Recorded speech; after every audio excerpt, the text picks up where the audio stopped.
రోజు spiritual creative members అందరికీ నా హృదయపూర్వక వందనాలండి. ఇది నిన్నకి ఏర్పాటు చేయబడిన వాక్య భాగము స్వాత 3:16 దయచేసి మీ అందరికీ తెలిసిన వాక్యమే అని నేను భావిస్తున్నాను. ఎందుకంటే సండే స్కూల్ మనకు త్వరగా ఈ వాక్యాన్ని మనం నేర్చుకునే బైహార్ట్ చేసిన వాక్యమే ఇది.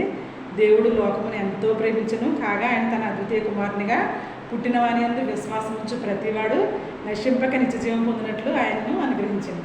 నా ప్రియమైన సముద్రులారా, యోహాను సువార్త 3:16 చిన్న ప్రేయర్ చేసుకుందామండి.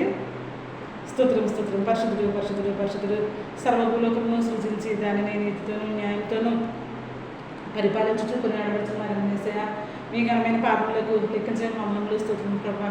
చేరువచ్చిన బిడ్డలందరినీ దీవించి ఆస్వాదించుంటండి. వాక్యం ఇచ్చిన బిడ్డలందరినీ తండ్రి ఆయన పేరు పెట్టి దీవించి ఆస్వాదించి మా కుటుంబాలను నానాటిగా అభివృద్ధికరంగా నడిపించి మీరే మహిమ పొందుకుంటారని అతన్ని మీ యొక్క రాక పర్యంతం అతను మేమందరం నమ్మకంగా తండ్రి మీ యొక్క సేవను ధారణ చేస్తూ అనేక మందిని మీ యొక్క రక్షణలు నడిపించే అవకాశాలతో మమ్మల్ని అందరినీ వర్ధలింప చేస్తారని నా కొరకు సిలువలో ప్రాణం పెట్టి తిరిగి లేచిన ఏసై పరిశుద్ధ నామమున మిక్కిలి వినయంతో బ్రతిమలాడి వేడుకుంటున్నాం మా పరమ తండ్రి. ఆమేన్. ప్రభువుకి ప్రియమైన సహోదరులారా, వన్స్ అగైన్ మీకు అందరికీ కూడా ఫాదర్స్ డే శుభాకాంక్షలు అండి. ఈరోజు ఫాదర్స్ డే అనమాట. అయితే ఇహలోకపరమైన తల్లిదండ్రులు అయితే మనకి ఆహారము, మనకు కావాల్సిన దైనందిన జీవితంలో మనకు కావాల్సిన ప్రతి ఒక్క అవసరత తీరుస్తారండి ఇహలోక సంబంధించి. అయితే మన దేవత దేవుడు, తండ్రి అయిన దేవుడు మన కొరకు మన యొక్క ఆత్మలు రక్షించడం కోసం ఆయన తన యొక్క ప్రేషియస్ సన్నని అద్వితీయుడైన దేవుని కుమారుణ్ణి యేసుక్రీస్తు ప్రభు వారిని మన కొరకు ఈ లోకానికైనా పంపించారండి. ఆయన సింహాసనాన్ని, ఆయన తండ్రి కుడిపార్శ్వ యొక్క సింహాసనాన్ని విడిచిపెట్టి మన కొరకు ఆయన రిక్తునిగా తను తగ్గించుకుని పశువుల పాత్రలో మన కొరకు జన్మించడం జరిగింది. నా ప్రియమైన సోదరులారా, ఆయన జన్మించి ఆయన చూడండి ఆయన ఏం చేశారంటే మన కొరకు తాను బలిగా అర్పించుకున్నాడండి. నా ప్రియమైన సోదరులారా, ఇక్కడ హెబ్రీయులకు రాసిన పత్రిక 10వ అధ్యాయంలో ఉంటుందండి. 9వ నుంచి 9-10 వచనాల్లో 11 వచనాల వరకు ఏముందంటే ఆయన ఒక్కమారే ఆయన సదాకాలం నిలిచి ఒక బలిని ఆయన అర్పించారండి. నా ప్రియమైన సోదరులారా, ఆ బలి సదాకాలం నిలిచి ఉందండి.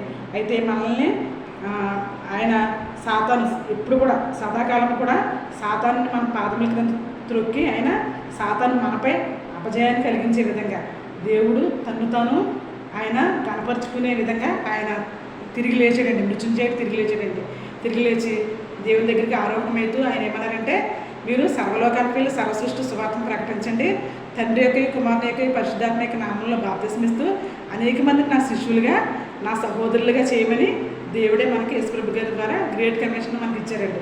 నా ప్రియమైన సహోదరులారా, అందుకే ఇక్కడ చూడండి, ఈరోజు ఫాదర్స్ డే అంటే చెప్తున్నాను అంటే నా ప్రియమైన సహోదరులారా, ఇక్కడ 1 యోహాను పత్రిక 3వ అధ్యాయంలో 1వ వచనంలో కూడా ఉంది, మీరు నాకు కుమారులే ఉన్నారు, నేను మీకు తండ్రినే ఉన్నాను, నన్ను పోలి మీరు నడుచుకుంటారు అని దేవుడు చెప్తున్నాడండి. నా ప్రియమైన సహోదరులారా, అంటే మనం ఇప్పుడు కూడా తండ్రిని పోలి నడుచుకునే వారికి మనం ఉండాలండి.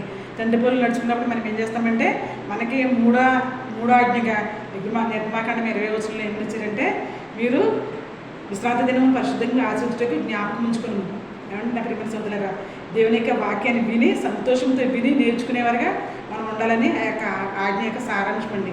నా ప్రియమైన సహోదరులారా, మనం పరలోక రాజ్యం భాగ్యం పొందాలంటే కనుక ఆ యొక్క 3వ ఆజ్ఞను మనం తూచా తప్పకుండా మనం పాటించాలి. తర్వాత 4వ ఆజ్ఞ ఏముందండి, భూమి మీద నువ్వు దీర్ఘాయుష్మంతుడు అన్నట్లు నీ తల్లిని నీ తండ్రిని సన్మానించు ఉంది.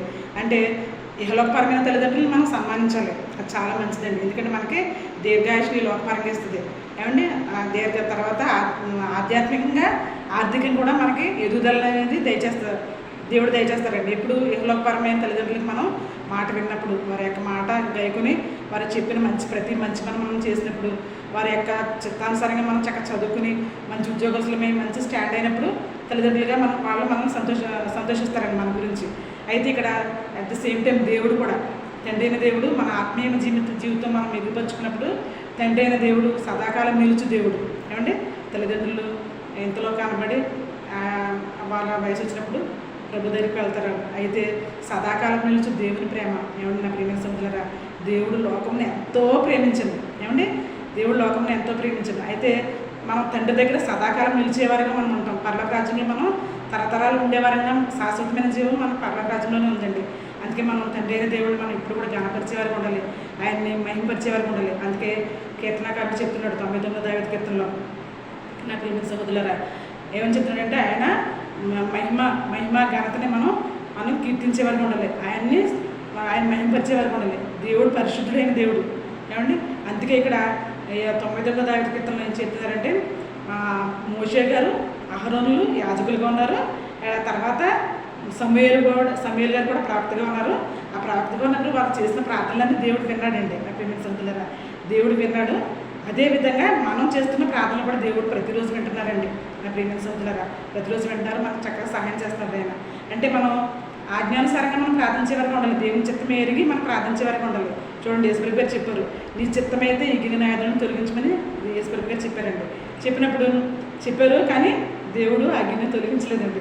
కేవలం మన కొరకు తన కుమారుని ఏకైక కుమారుని మన కొరకు విడిచిపెట్టాడండి. అందుకే యేసుప్రభు గారు అంటారు, నా దేవా నేను నేల విడనాడుతుంది అని చెప్తున్నారు. అంటే దానికి అర్థం ఏంటంటే మనల్ని ప్రేమించాడండి, తన కుమారుని కంటే ఎక్కువగా మనల్ని ప్రేమించాడు. ప్రేమించిన సభ్యులుగా ప్రేమించి ఆయన నిష్కలంకమైన నిందారహితమైన పరిశుద్ధమైన జీవితాన్ని, యేసుప్రభు గారి యొక్క పరిశుద్ధమైన జీవితాన్ని మన కొరకు శిలువ మ్రాను మీద ఆయన భయంకరమైన శ్రమ పొంది సిలువ వేయబడి చనిపోయి